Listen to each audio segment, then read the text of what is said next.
Our second reading from Heart to Heart focuses on our relationships with animals. This is the Holiness the Dalai Lama speaking. My memory of the 3-month journey across Tibet from my birthplace of Takhtsur, where I was recognized as the Dalai Lama as a 2-year-old boy, is of the wildlife we encountered along the way. Immense herds of kayung, wild asses and drong, wild yak freely roamed the Great Plains. Occasionally we would catch sight of gleaming herds of gawa, the Tibetan gazelle, and nawa, the white-tipped deer, or of tsao, our majestic antelope. I remember too my fascination with the little chibi, or pika, which would congregate on grassy areas. They were so friendly. I love to watch the birds, the dignified gao, the bearded eagle flying high above monasteries, perched in the mountains, the flocks of nanga bar geese, and occasionally at night to hear the call of the wukpa, the long-eared owl. Even in Lhasa, in my rooms at the top of Patala, the winter palace of the Dalai Lama, I spent countless hours as a child studying the behavior of the Kugunkar red-billed kaw, which nested in the crevices of its walls. And behind the Norbulinka, the southern palace, I often saw pairs of trung-trung, black-necked crane, that lived in the marshlands there, birds which are the epitome of elegance and grace. And all this is not to mention the crowned glory of Tibetan fauna, the dom, bears, the wamo, mountain foxes, or chanku, wolves, and sazik, beautiful snow leopards, and the thesik lynx, which struck terror in the hearts of nomad farmers. Or the domptra, the gentle-faced giant panda. Sadly, this profusion of wildlife is no longer to be found. Roar, come on with me, roar with me. We must never forget the suffering humans inflict on other sentient beings. Perhaps one day we will kneel down and ask the animals for forgiveness.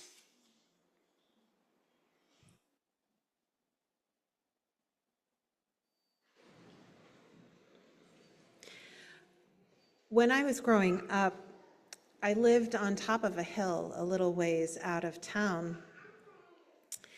Our house was surrounded by acres of woods. And I used to wander around all day. I was a Gen X kid. My mom would say, go play, here's a peanut butter sandwich, be home before dark. On the back side of the hill where I lived, if you knew the way and had some really good waterproof hiking boots, you could tromp a few miles through the forest and follow this stream up to a beautiful waterfall, a mossy rock wall with multiple cascades tumbling at least 25 feet. It was a full day's worth of adventure. It was magical and glorious. So imagine my surprise when I went back to visit my hometown a few years ago and discovered that the whole hillside has been developed. There are hundreds of homes where there used to be wild, untouched forest. And the waterfall, it's part of a small nature preserve with a half-mile accessible walking path that leads from a paved lot straight to the base of the falls. This is a complicated kind of loss. On the one hand, I'm glad that more people can find and see the beauty that touched my heart as a child. On the other, it doesn't feel nearly as special, that waterfall, as it did when getting there took a lot of effort and insider knowledge and a certain amount of luck. Seeing the wilderness I grew up roaming through turned into neat cul-de-sacs filled with McMansions, it hurt my heart. During my lifetime, it's estimated that between 500 and 1,000 species have gone extinct. And there's been a 73% decline in the average size of global wildlife communities. This represents a critical loss of biodiversity. It may not be too long before we hit a tipping point, a place where these populations don't have enough genetic diversity to recover, even if we were able to reverse the conditions causing their decline. In other words, we are in the midst of a mass extinction, and it is human caused. So how do we live with that? Can we be present to the feelings that arise when we face squarely into that heartbreaking truth? I'm going to invite you now into a brief meditation on the changes you've witnessed in your lifetime, perhaps to wild places that are precious to you, perhaps just in general to this precious planet of ours. So imagine yourself in a wild place, sometime long ago, maybe your childhood stomping grounds or someplace you read about in a book or saw in a show.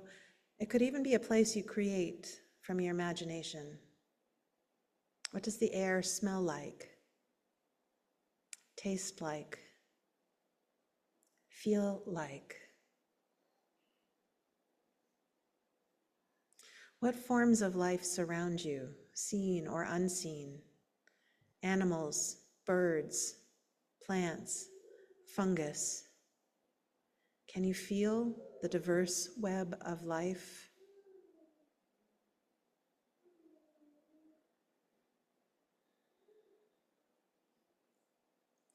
Now press the fast forward button.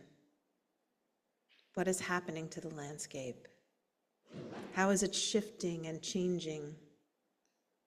What's happening to the life forms you noticed? Are they struggling to survive? Are they fleeing to other places? Mutating, being crowded out by invasives? Are they going extinct?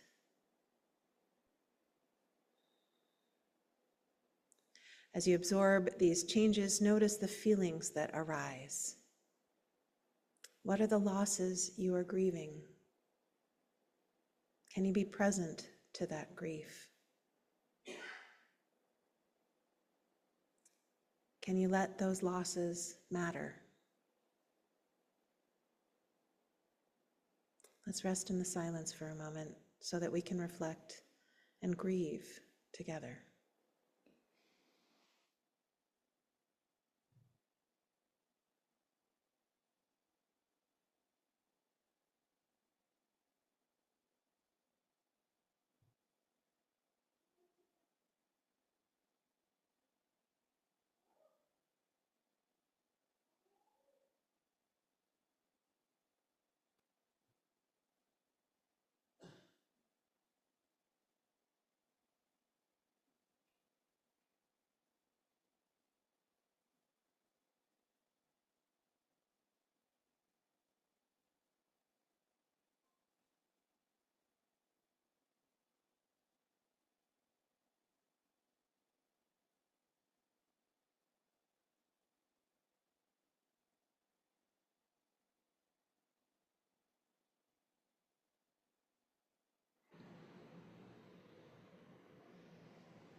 With loving kindness.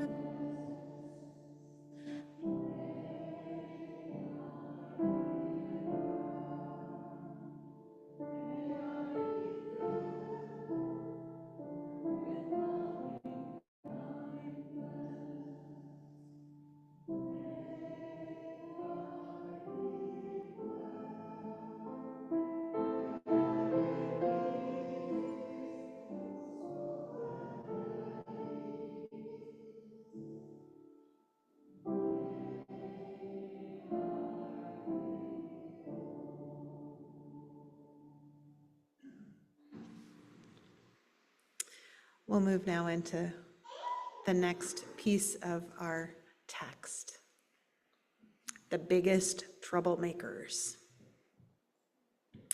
Of all the various species of animals on the planet, human beings are the biggest troublemakers. That is clear.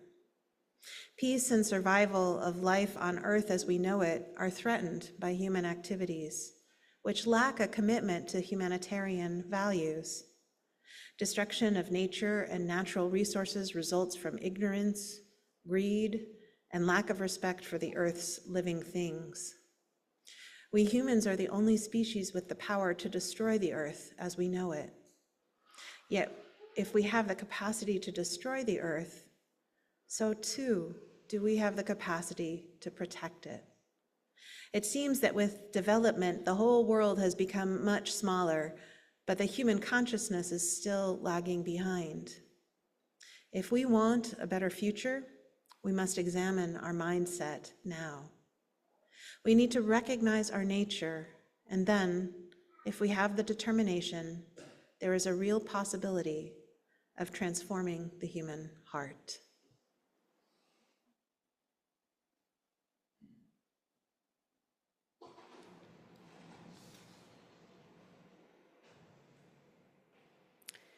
Decades of rampant, out-of-control consumerism have put our fragile ecosystems at risk. We have done so much damage, and yet there are so many hopeful stories too. Nature is amazingly resilient. Sometimes if we just get out of the way, life recovers and reestablishes itself. I love reading about dam removal and river restoration across the country. After an initial brief adjustment period, there's this astounding uptick in both biodiversity and population size. The fish come back. The bears come back. The bugs come back. More significantly, all of the plants and animals go back to playing the role they evolved to play in the complex ecosystems we fouled up with our extractive technologies. I actually find it reassuring, especially when I extrapolate it out of problems like climate change, which seems so big and complicated. It's hard to imagine a way forward often. But what if we don't have to figure out how to fix things? We just have to stop messing them up in the first place. I have a feeling that nature is more than capable of restoring balance to the chemical makeup of our atmosphere if we humans would just stop spewing our carbon waste at such an alarming rate. The collective will is there globally. It's deeply distressing and embarrassing that our nation is the one that's backed away. It's also an opportunity, though, because the work that we do here, including the conversations that we have with our neighbors, matters. It makes a difference. This week, as we celebrate Earth Day, I've ironically been moving lots of soil, literally tons, out of my basement to allow plumbing to be put in for a second much-needed bathroom. I've also removed tons of broken concrete in recent years on this property I recently purchased to open up the soil in our yard to new life. This has included adding many tons and heavy wheelbarrow loads of compost. Over the last 3 years, this small piece of land has been in my charge. This spring, another 5 yards of compost, I think I'm down to 1 that I have to do today, need to be moved 1 scoop at a time, are being added to my annual garden bed, my raspberry patch, my existing blueberry, strawberry, rhubarb, garlic, and asparagus beds, and my 3 new apple trees that will become a living fence in my yard.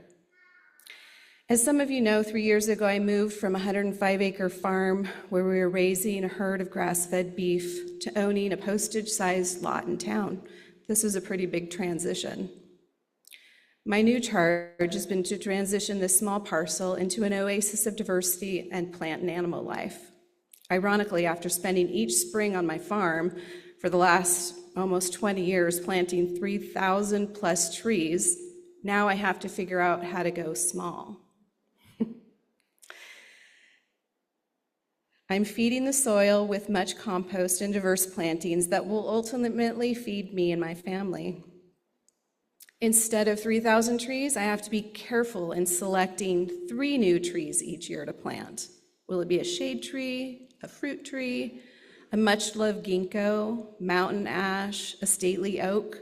Each adds its own uniqueness to the mix.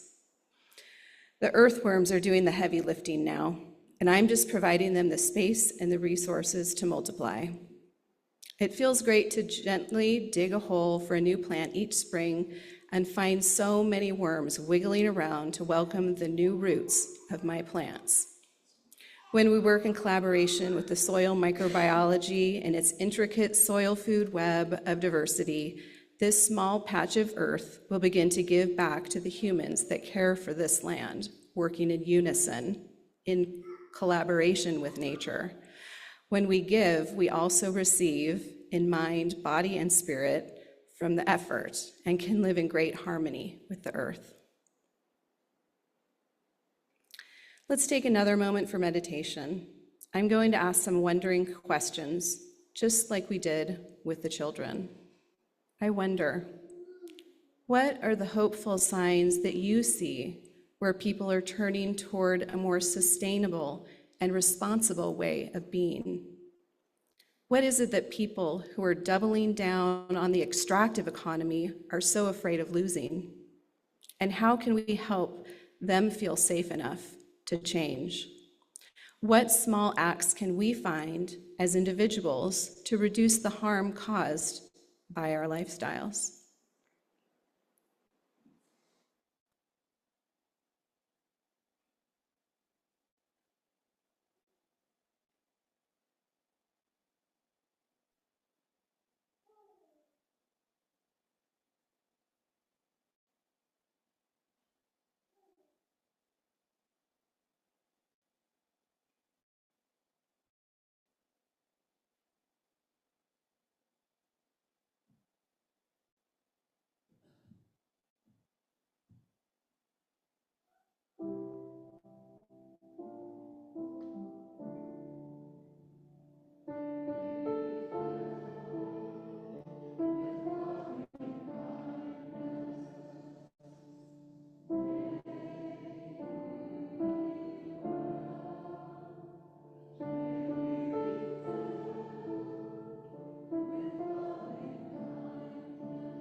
This is the fourth movement for a compassionate revolution.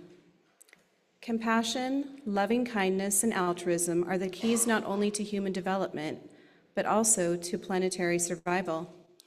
Real change in the world will only come from a change of heart. What I propose is a compassionate revolution, a call for radical reorientation away from our habitual preoccupation with self. It is a call to turn toward the wider community of beings with whom we are connected, and for conduct which recognizes others' interests alongside our own. One of the most powerful visions I've experienced was the first photograph of the Earth from outer space.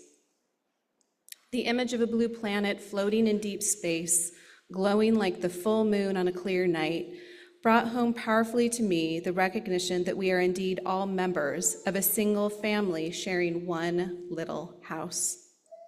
This beautiful blue planet is our only home. What happens on it affects us all. We have to learn to live in harmony and peace with each other and with nature. This is not just a dream, but a necessity. If we do not look after this home, what else are we responsible to do on this earth? Everything is interdependent. Everything is inseparable. Our individual well-being is intimately connected both with that of all others and with the environment within which we live. Our every action, our every deed, word, and thought, no matter how slight or inconsequential it may seem, has an implication not only for ourselves, but for all others too. We are all interconnected in the universe, and from this, universal responsibility arises. The creatures that inhabit this earth, be they human beings or animals, are here to contribute, each in its own particular way, to the beauty and prosperity of the world. I believe everyone has the responsibility to develop a happier world. We need ultimately to have a greater concern for others' well-being. In other words, kindness or compassion, which is lacking now. We must pay more attention to our inner values, develop a sense of oneness of humanity.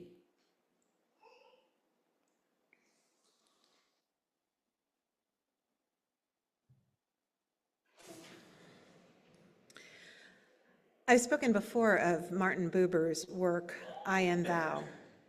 And in it, he differentiates between a world in which we see other people as objects, and I-it relationships, and subjects, an I-thou relationship. Rather than defining other people based on the ways they impact us, we grant to each and every human we encounter sacred status. We try to open our minds and hearts to the reality that everybody is the star of their own story, rather than a bit player in ours.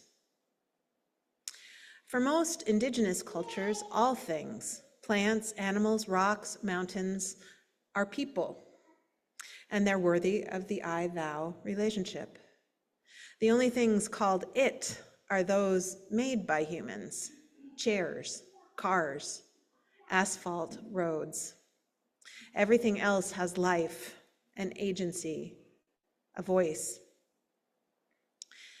In some ways, the shift of embracing animacy of all life, all living things, all natural things, comes kind of easily for me.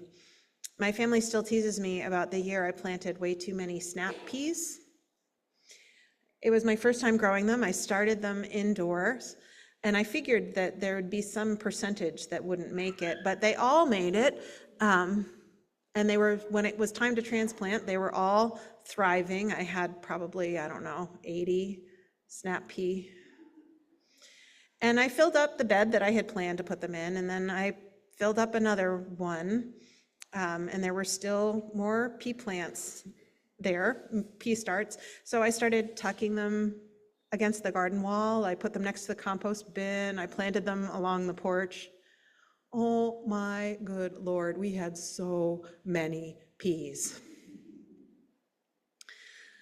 We gave peas to everybody. We brought them to potlucks. We gave out huge bins at work. I had my kids bring them to school and hand them out to their classmates.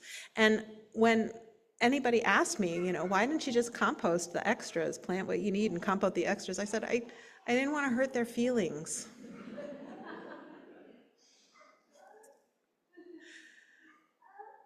So what happens? What shifts in us when we listen to the trees, to the hills, to the river and the soil? When we listen to the animals, when we see the natural world as made up of sacred beings? I know the first thing that happens for me is that this tremendous tenderness for everything wells up. I walk through the forest and I don't just admire the cedars, I love the cedars. And it may be my overactive imagination, but it feels like they love me back. If we were to choose to see the world as made up not of things, but of people, tree people, animal people, rock people, mountain people, how would that change how we live? So let's enter now into another brief time of meditation or reflection. And the invitation this time is to bring to mind a plant or an animal or a natural place that you feel a sense of connection to, a sense of kinship with. Maybe it's a tree or a companion animal or that rock that you always stop to sit on and admire the view. Let this place occupy your imagination. Pay attention to its details, its shape, texture, scent, the way it moves or doesn't move. And then let it speak. What does it have to say to you? What does it want to ask you?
In our fifth and final movement, the compassionate heart.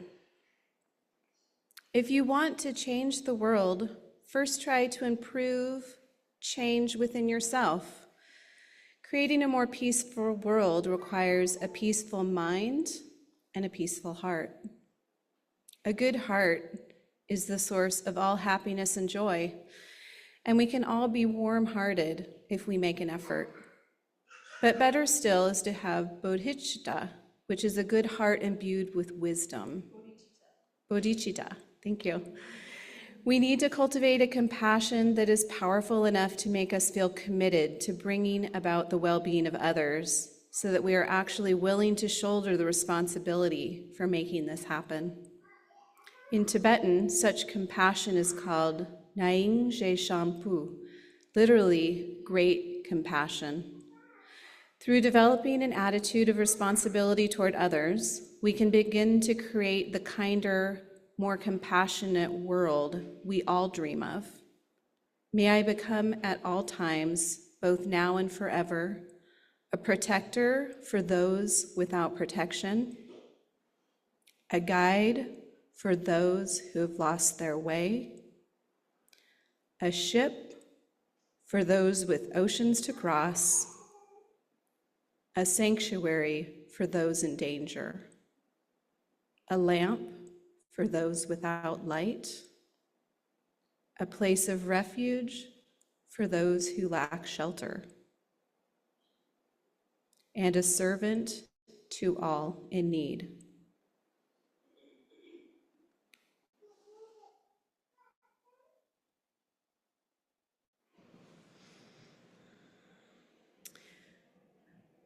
White supremacy, heteropatriarchy, and consumerism are all slightly different faces of the same demon, which might be arrogance or greed or just a profound misunderstanding of what it means to be human. Rugged individualism is in the mix too, and the mechanistic understanding of the universe, seeing it as something dead, not alive. This demon has broken our world. It's killing us and it's killing our planet. And I think what shrinks it, what steals its power away, is actually humility. What if our lives aren't any more interesting or important than the lives of a snail or a salmon? What if we are part of an interconnected web of life rather than perched at the top of some imaginary hierarchy? What if we're just one more species that might go extinct so that nature can try again to fill whatever gap in the ecosystem we evolved to fill? We need to make our we bigger and more diverse and more complex. Not just one tree, but the whole grove. Not just one person, but the whole community. And not just one community, but every community and every species across the continent and around the world. All of us pooling resources, pooling wisdom, all of us open and receptive so that when the time comes to leap, we will know and we will make that leap together into a new way of being that we're starting to sense the edges of in this book and in so many other places.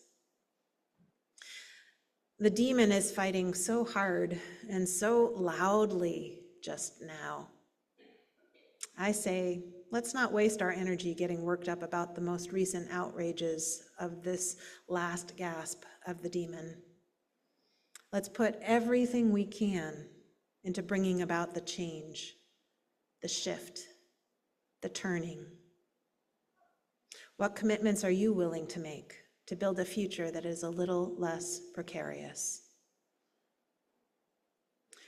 For our final meditative moment, I invite you to close your eyes and hear again the Dalai Lama's prayer. May I become at all times, both now and forever, a protector for those without protection, a guide for those who have lost their way, a ship for those with oceans to cross, a sanctuary for those in danger, a lamp for those without light, a place of refuge for those who lack shelter, and a servant to all in need. For as long as space endures, and for as long as living beings remain. Until then, may I too abide to dispel the misery of the world.